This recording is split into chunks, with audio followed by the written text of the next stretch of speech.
Superman 45, which is the final issue of the run from Peter J. Tomasi and Patrick Gleason, who are Gleason does the art in this as well as co-writing with Tomasi.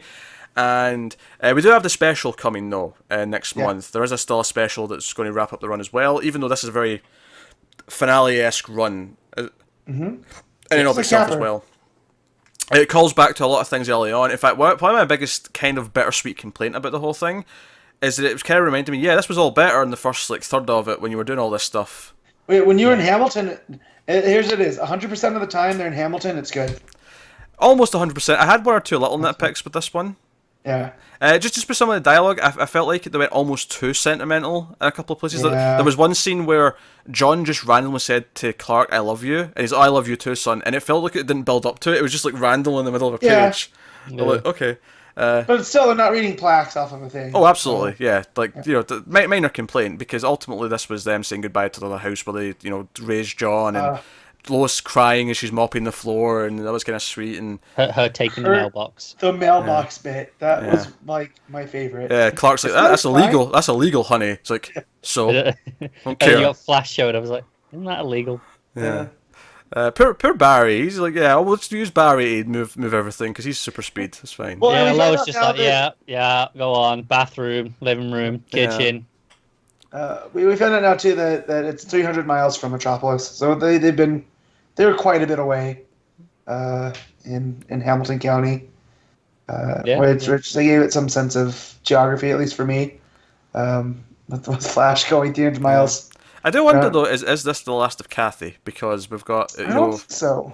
I think Tomasi is hinting with him and Maya. Okay, sure. I could see it. I could see a Tomasi Young Justice book with this team of kids. Yeah, I could see that. Definitely, I think it's still probably the last of Kathy we'll see in Superman itself, though. I think. Bendis could use her, but I just don't feel that it's happening. Here's the thing: when we get that inevitable book from Tomasi, we can have Rob Zaro in it as well. Yes. Oh, who's fantastic! Yeah, as much as we've had some mixed feelings on the Boy Zaro arc. Yeah, Rob Zaro. Rob Zaro trying to hit on everyone, even Lois, who's like, "Oh, I've been warned about you, Rob Zaro."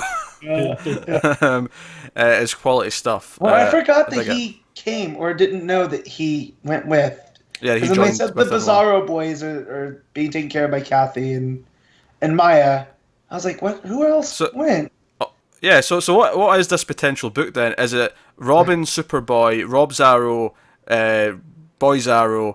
That's really confusing to say because there's why is it not Super Zaro just to make it easier between the two of them? But whatever. And then Kathy and what's her face?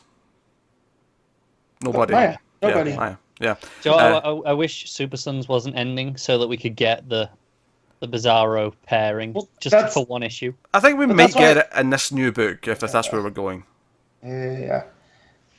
Given that Tomasi said that he's not done with the kids. I think that's maybe the logical thing to assume at this point. That's it. I still expect him on something else, though. I don't think it'll just be that, unless he's doing some non-DC. No, that very much feels like a side book, doesn't it? Yeah. But even a mini, I'm fine with just a mini. Even once in a while. Yeah. I'd love an ongoing because honestly, I think Super Sons has been up and down. I think Super Sons has been a lot more consistent. I meant Superman there. I think I said Super Sons twice. But Super Sons has been the more consistent of the two, I think. But. That was a nice send-off. I had a lot of, maybe just a touch too much of the Clark sentimentality as he's talking to John. That went on for quite a while, but outside of that, I have little to complain about. I love that layout, though, of them walking around the tree and in the field. Because they reminisce about the cat, they reminisce about various things that have happened in the book. We see the cow that Manchester Black became. We see the couple who are now getting engaged, who I think they were just asking each other out when we were first at the fair back in issue 6. Fair.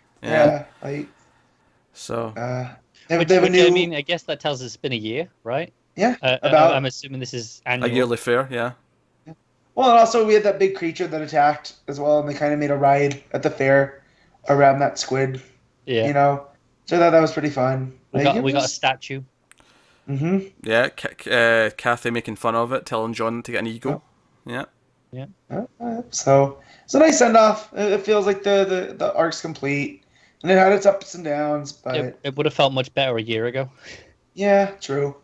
Yeah, it would have felt much better a year ago, and I think I think it says something that this book was typically better when it wasn't doing the action stuff. It was better when it was just dealing with the family stuff, and I think this issue just shows that this is when it was at its best. Is when it's just dealing with the mother, father, son, and Kathy, the girlfriend, and but as I said, I'm all for more of the kids. I'm all for Rob Zarro, absolutely. There's that you turn the page where he goes up, up, and then it's that double page and away of John and Superman. Yeah. Oh, man. Yeah, because obviously there's trouble in Metropolis or wherever the League needs them, so you get the big double page spread of them both opening their shirts, and then the last page is just them sleeping on the couch with the TV and Lois just stashing her mailbox. Oh, I'll wait until the Goody Two Shoes have went away. I'll take the mailbox. Yeah, pretty much. So no, it was solid. It was good. It was definitely the most I've enjoyed reading an issue of Superman in a while. Yeah, it's kind of sad, isn't it? That's the sad part of it. Yeah, that's why it's kind of bittersweet. So, yeah. See, usually when you get an ending issue like this, it's bittersweet because it's ending and it's good. Whereas here, it's like, well, no, it's good, but it hasn't been for so long. It feels merciful. Yeah. Yeah.